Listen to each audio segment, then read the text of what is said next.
Hello, this is Bad Vibes. Today we have 4 stories that all involved online, from Craigslist to Tinder, to being put into a situation by someone you met online and something bad happening from that. Anyway, these are pretty good stories, so make sure you hit that like button if you enjoy. Before Facebook Marketplace became an easy way to buy and sell things, I would always look for deals on Craigslist. I had bought several things without any problems until one day I had a creepy experience. Being in my early 20s and still living with my parents, I had a part-time job and bought things I wanted on Craigslist since I never really cared about buying brand new things and definitely did not want to pay full price, especially if I could find a good deal on fairly new things.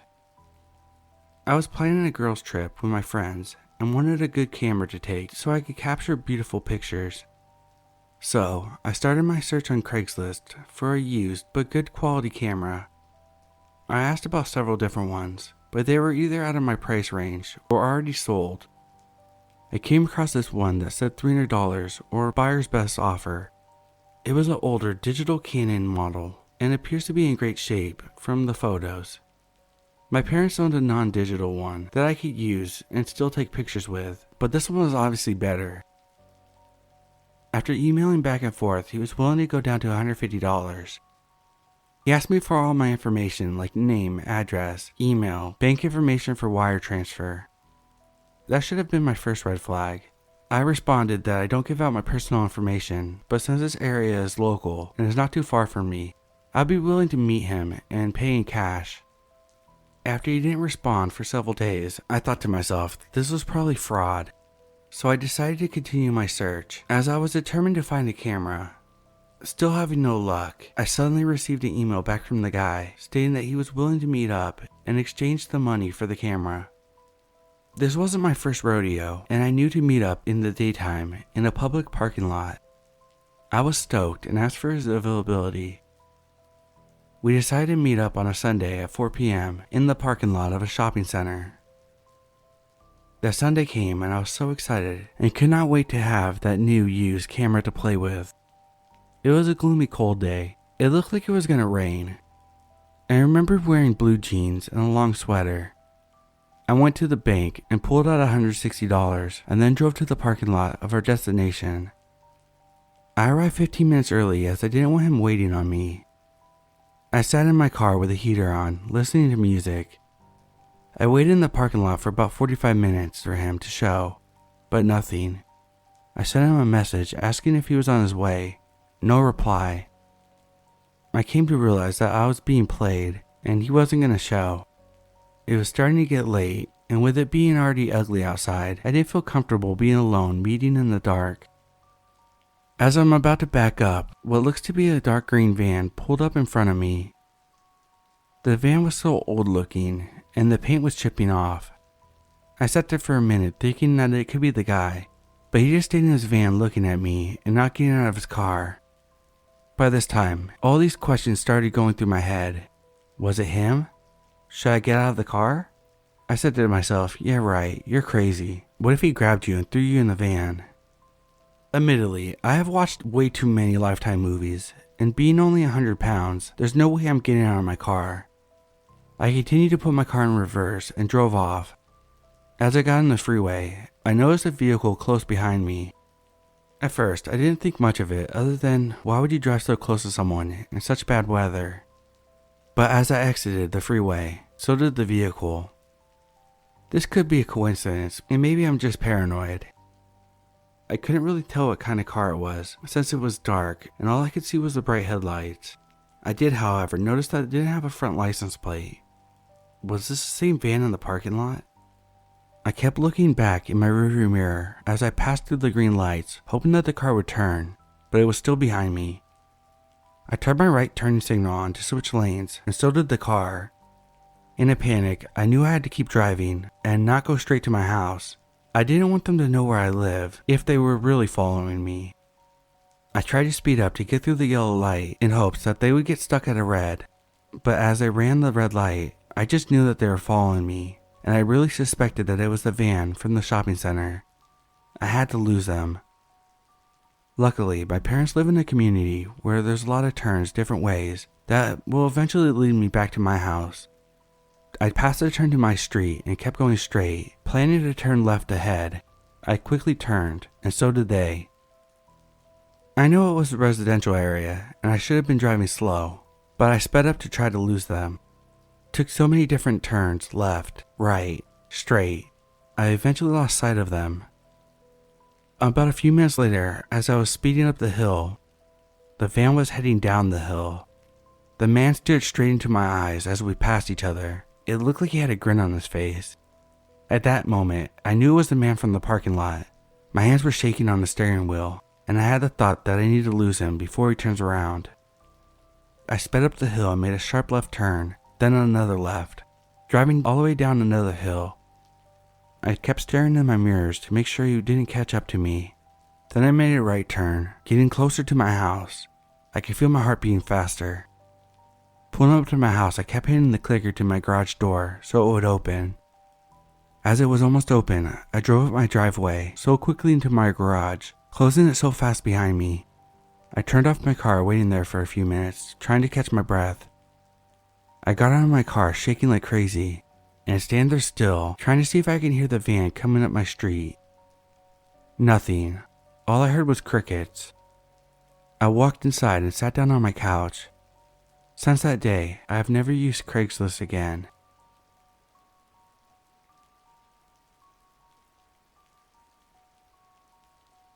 So this happened a little over 3 years ago, and my life has been in shambles ever since.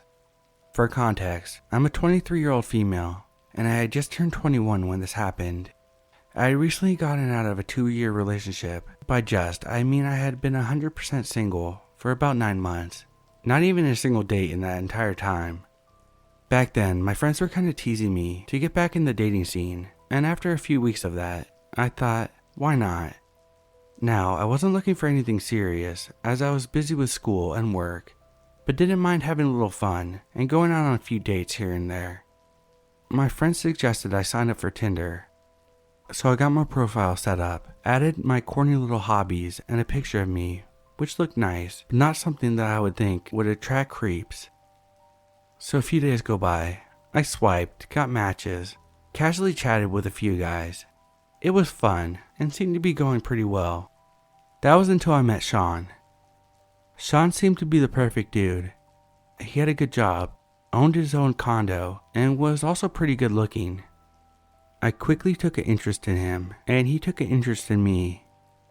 Honestly, I never thought I would like someone that I never met in person, but I was starting to.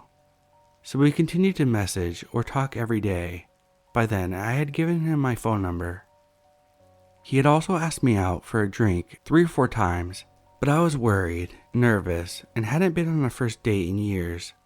So I kept blowing him off with excuse after excuse. He seemed patient with me, which made me feel like it was safe, as well as a good idea to get to know him on a different level. I finally broke out of my shell, and we agreed to meet up at a small local pub, a few blocks away from my apartment. Although I was out of my shell, I didn't want him to pick me up, so I said I would meet him over there. It was only about a 7 to 10 minute walk, so I decided that would be my best option. The night came. I was nervous, to the point that I was thinking about canceling it altogether and hiding under a rock. I wish I would have. Anyways, I get to the pub about 10 minutes before we agreed to meet. As I'm sitting there, I noticed 2 kind of dirty looking dudes in their 20s staring at me. I kind of brush it off as we are in a bar. I wait there for 20 minutes and he hasn't showed up at this time, and I get a little annoyed about him being late and those 2 guys. I message him asking if he was almost there, and I kid you not, one of the dirty dude's phone buzzes in that exact moment. I'm paranoid at this point, but I'm telling myself that it's just a coincidence. But then I see that the message is read, and he's typing a response, all while the dude is also typing. I'm still thinking it's a coincidence, but I definitely have my guard up. He messaged me telling me that he's a little late and he'll be there soon. Same thing happens when I reply. Dude's phone buzzes, and he reads the message. At that point, I know I'm not being paranoid. I'm being catfished, and by 2 creeps. I text him saying that I'm gonna get something out of my car, He didn't know I walked there. I walk out the door, trying to act casual, as if I was really going to my car to get something. But I don't think they bought it.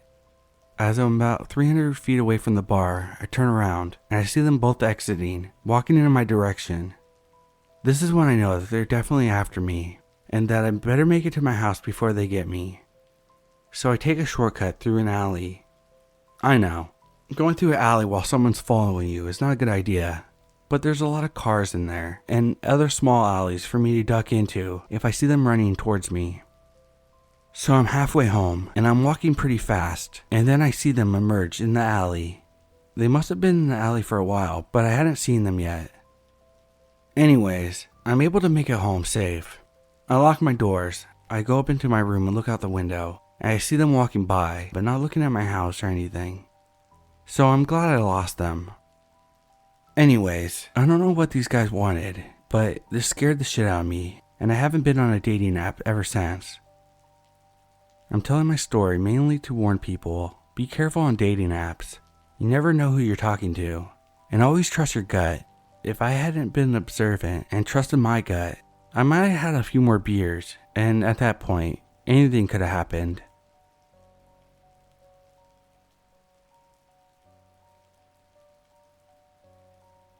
After taking several months for myself, coming out of a 6-year relationship, who I had been with throughout my high school years, I decided it was time to put myself out there and start casually dating. I was really unsure how to meet people and decided to create a profile on a free dating site. I created a profile, uploaded my personal interest and my photo. For a few weeks I had no luck until I got a message. "Hello gorgeous, how are you doing today? I see that we have a lot in common and would love to get to know you." After reading his message, I checked his profile and realized we did have a lot in common. At first, we started messaging back and forth for several days. We had so much in common and so much to learn about each other. We decided to exchange numbers and we text constantly throughout the day. I would get butterflies reading his messages as he was so smooth and had his way with his words. I thought to myself, this is too good to be true. Am I being catfished? Is he really who he says he is? Is he married? After a while, he would talk to me on the phone, and we would even video chat, so I at least knew the picture was him.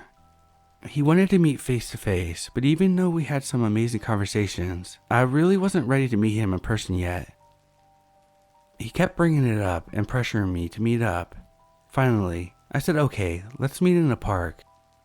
I figured since it was a crowded public place, what could go wrong? I remember the day like it was yesterday. The sky was clear and the sun was out. It was a beautiful day outside. I wore a romper with these sunflowers. I was sitting there on the bench waiting for him to arrive. As I look up from my phone, I see him walking across the parking lot. He was gorgeous. He had beautiful dark brown slick back hair and bright blue eyes. After an awkward side hug, we sat down and talked. He sure knew how to make a girl feel special. It was a perfect day. We spent hours at the park hanging out and talking. It was starting to get late and chilly outside, and I said I would have to leave because I was getting cold and hungry. He quickly shouted, "No." I was stunned at first but didn't think too much of it. I said I was hungry and ready to go. He said, "Let's get something to eat then." I thought, sure, okay, why not? Let's drive separate since we have our own cars. I told him to follow me and that I'll take him to the best taco shop around. Pulling up to the taco shop, we decided to order our food and then go sit outside, as it had a little fire pit and other heaters. As we were eating outside, it became very windy. We grabbed our food and sat in my car. I was eating a burrito and dropped some sauce on my shirt. I reached in the bag to grab a napkin, only to realize that they didn't give us any. I told him that I would be right back and that I was going to get us napkins. As I was walking back to my car, I noticed he had his phone in his hand and was looking through my glove compartment. "Hey, what are you doing?" Looking for a napkin." Not thinking anything suspicious, I said, "Here, I told you I went to go get some." It was getting late and I had to work in the morning. We said our goodbyes and drove off. Pulling up to my house, I got a text from him saying, "I had a good time tonight." I replied, "Me too. Good night." The next morning, I wake up to several texts on my phone. Do you want to hang out again? What are you wearing? Can I come and lay with you? Hello? Hello, are you there? Why are you not texting me back?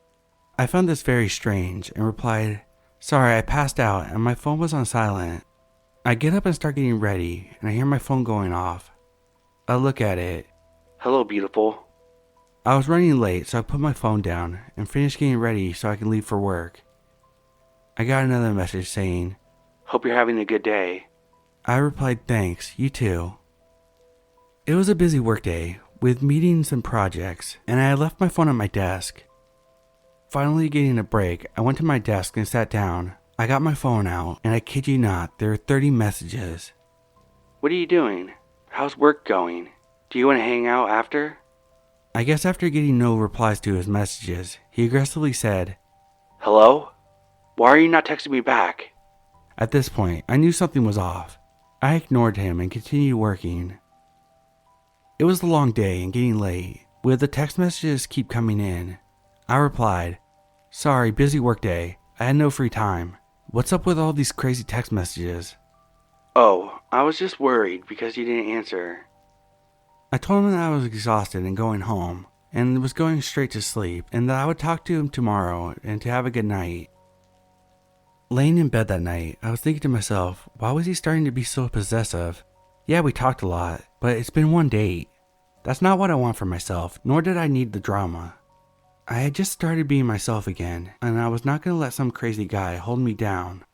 So I decided I was going to break it off with him the next morning. Little did I know what was coming my way. I woke up the next morning only to find my phone having a gazillion missed calls, voicemails, and text messages. At this point, I was furious. I sent him a text saying that it's not going to work out. I'm sorry, but I can't be with someone who blows up my phone just because I didn't come to my phone at every given moment. Well, that was a mistake. The thing just got a whole lot worse for me. He called me immediately, but I ignored it. Calling back over and over again, I decided to turn my phone off so I could focus on my job.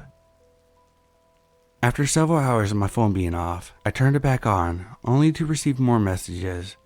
Why aren't you picking up? You can't run from me. I demand you speak to me. Talk to me. I am sorry. If you don't talk to me, I will go to your job. At this point, I started freaking out. I called my best friend, and she could hear it in my voice that something was wrong. Does he know where you work? No, I never told him where I worked. He just knows what I do for work. Does he know where you live? No, we met up in a park. She insisted I block his number, so I did just that. A few days go by and nothing. I finally start to relax and put it all behind me until one day after work. It was getting dark, but it still had enough light outside to see. I walk up to my car to get in, only to find a note attached to my windshield. I looked around, got in my car, and opened the note. It said, "You can't ignore me forever." I quickly locked my doors and drove off. I didn't see anyone in plain sight. I thought to myself, was someone messing with me? As I drove home, frightened, I kept looking in my rearview mirrors to see if someone was following me. As I got to my apartments, I parked under my carport, which was wide open. I grabbed my purse and darted inside, locked the doors behind me, and closed the blinds. I was sitting in the dark, waiting to see if I hear anything. What am I doing? Am I freaking myself out? I turned on the TV, trying to relax, and ended up falling asleep on my couch. I woke up to the sound of the doorknob jiggling at 2 a.m.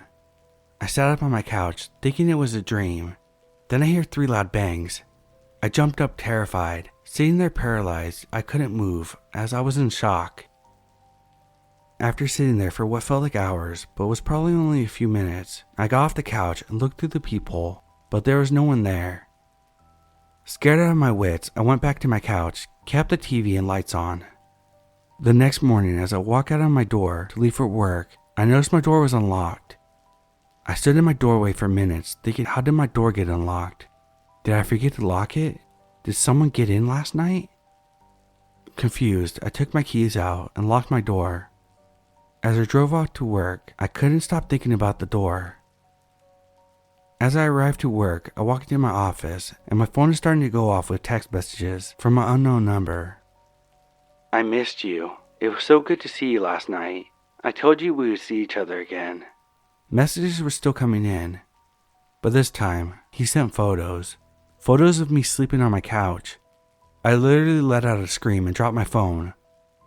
Shaking, and with the help of my coworker, I dialed 911.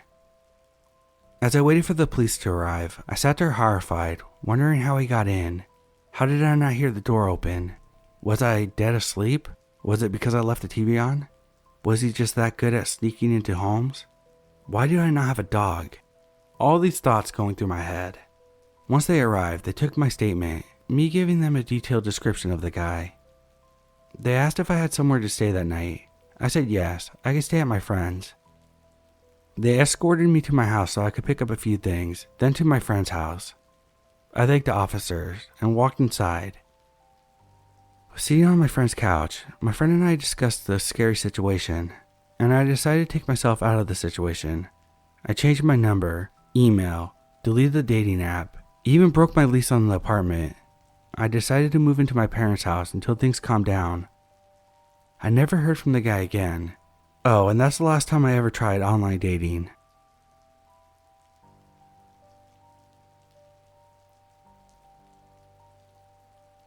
Trigger warning before this story for brief sexual assault. I'm a 29-year-old non-binary person. I'm an autistic, introvert, and hate being touched. When this happened, I was 20. I grew up in a small town in southwest Ohio. I had just gotten back from my uncle's house in Oklahoma. I have horror stories about him too, but anyways, I was on meetme.com before it was myyearbook.com, and that was before Facebook, but after MySpace. Well, I was lonely and just started surfing to see who caught my eye. I got a message from a dude on the Meetup app. We hit it off online. It took me about a month before I actually decided to meet him. He messaged me one day and asked if we could meet. After I gave it a bit of thought, I agreed. My problem is that I didn't have a license or a car, so my only other option besides walking was taking my brother's bike. I went through my contacts and even asked my dad. All attempts were met with a no, even though I had $10 on me for gas. So, as I was on my way to his house, stupid I know, I was about halfway there when I got the shock of my life. I was riding on one side of the main road going through town. I hit a sewer drain and somehow my front tire got lodged in the sewer grates and sent me flying over the handlebars. Luckily, there weren't any oncoming cars coming at the time, but the folks across the street and the passing drivers had a good laugh. I, however, did not. Well, he turned out to be a jerk because he had a car but refused to drive me home. When I offered gas money, suddenly his car had all these problems. Before I had left, I asked my friend to pick me up from his house when I called from his Wi-Fi. I was broke and I couldn't pay for phone service. Keep that in mind. It was time to call my friend. I called once, no answer. Called again, no answer.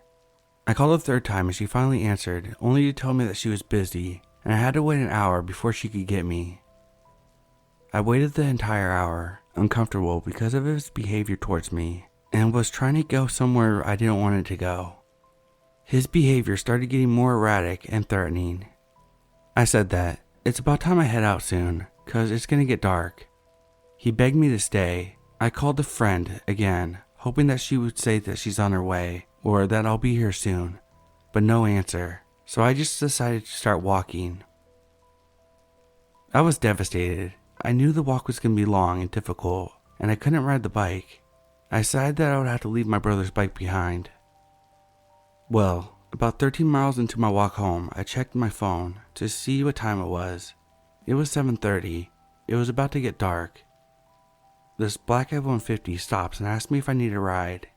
He seemed nice, but I'm naive at times and miss red flags, even though they're smacking me right in the face. There were no other vehicles on the road at the time, so we sat there for a few minutes while I decided. When I finally agreed to get into his truck, I noticed a tire iron on the floorboard. This is important to the story. He was heavy-set, with short black hair, thin-framed glasses, and a mustache. He wore a gray shirt with blue jeans and brown boots. He started with the typical questions like, "What's your name? How old are you?" Then he asked if I was single. I replied matter-of-factly that I was walking home from my then-boyfriend's house. We got about 4.5 miles from the place where my family lived, when he went on a rant on how women nowadays are too easy and will just fuck anybody with a dick. He reached over into my spaghetti strap shirt under my bra, grabbed my breast and started rubbing it. I froze. He stopped and went into my sweatpants. At this point, I'm trying to come up with a way to get away from this man, and then remembered the tire iron that was by my feet. I asked if I could please have a cigarette. He said yes, so I set my backpack down between my legs on the floorboards to make it look like I was gonna look for a cigarette. The backpack was slightly on top of the tire iron. I grabbed it and said, "If you don't stop this truck, I'll make us wreck." He still didn't stop driving. I was thoroughly pooping myself at this point. I swung my arm backwards and busted his back window out and screamed at him to stop the truck. He was screaming at me and cussing me out, calling me all sorts of colorful terms. He slammed on the brakes and I hopped out of the truck and ran behind the truck to the left side of the road. Again, more stupidity. Where we stopped was a part of a national reserve that I happened to know quite well. You may be asking yourself, why didn't I run the other way? Well, on that side of the road was a bit of a fence and land and had a gate that was always locked. Anyways, I ran towards the woods that headed towards my family's house. I knew that if I didn't get home soon, that I was going to get lost in the dark woods. I was much bigger than I am now, and I was sweating heavily, so I needed a few breaks. My heart was pounding so hard, and it was hard for me to catch my breath. I swore that every little noise was him about to grab me. I made it home after an hour of trekking through the woods. I told my family what happened, and they shrugged it off like normal. It made me feel very invalidated. My family has never been a source of comfort or safety. Just another reason why I don't trust anyone anymore. When I calmed down and cooled off, I decided to confront my so-called friend. I was looking in the parking lot for her van. She was home. I knocked on her door and confronted her, and she finally came clean. She said that she was home the whole time. I told her what happened and she didn't care at all. I was really hurt and furious with everyone in my life at that point. I haven't talked to her since. To my so-called friend and the dirty old man, thank the gods, I'll never meet either of you ever again.